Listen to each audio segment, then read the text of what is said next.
Otubalushe Mauricio, you're welcome to Question Time. Thank you very much. It's my pleasure to have you here.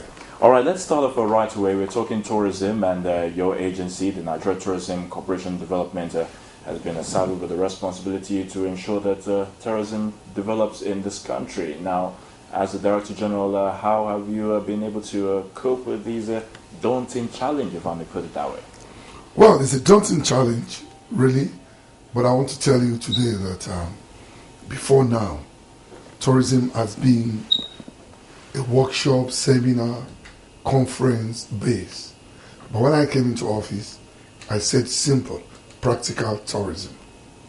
Tourism is not the issue of having conferences, seminars, etc. But putting food on the table for the ordinary Nigerian. And how is that going to be done? It's very simple.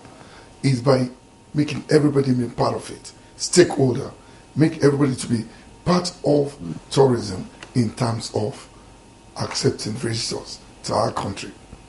And that, I must tell you, the attitude of Nigerians before now was not tourism friendly.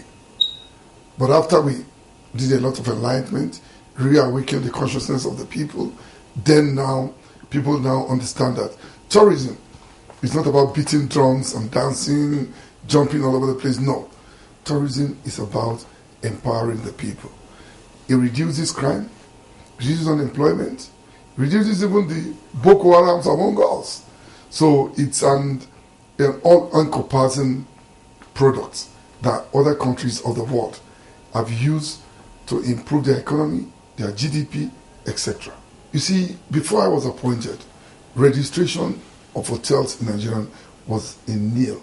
Totally nothing to show for it. There's no way you can develop an industry without having a database. Who owns an hotel, a guest house, a country home, a resort, etc. They are quite different. So when I get in, we started making massive approach to registration, which of course, some of the players in the industry who have been involved in negativity, who have been involved in gangstering in the industry, were not happy because they're used to free lunch.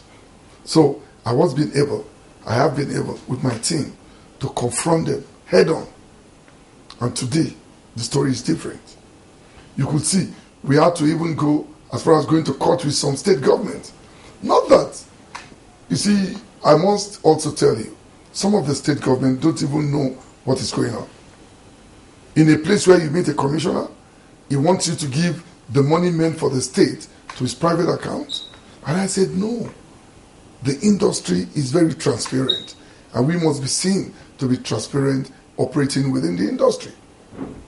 So, government, we continue saying government. What is the government? Fair enough. The president is the overall head. His table is the melting point. That's right. But the president have appointed some of us. If all the appointees of government are doing their job the way they should do it, there will be less pressure on the Mr. President.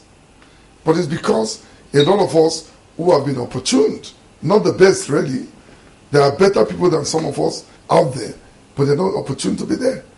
But we don't do what we're supposed to do at the right time. So we create unnecessary tension on the system, on the people, and of course, in extension to Mr. President, which is part of the challenges we are facing. People should stop pushing bugs, passing bugs. Let us sit down, do the job. Since I became DG of Tourism, I have never looked back. I always make sure whatever is meant to be done has to be done. I have confronted authorities before because I believe they were doing the wrong thing.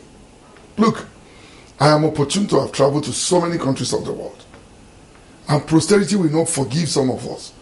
If what we see when we travel, we come back here and we become pretenders, I think that must stop. You see an average Nigerian man immediately enters any country in the world, he puts on his seatbelt. He's a changed person. He's focused.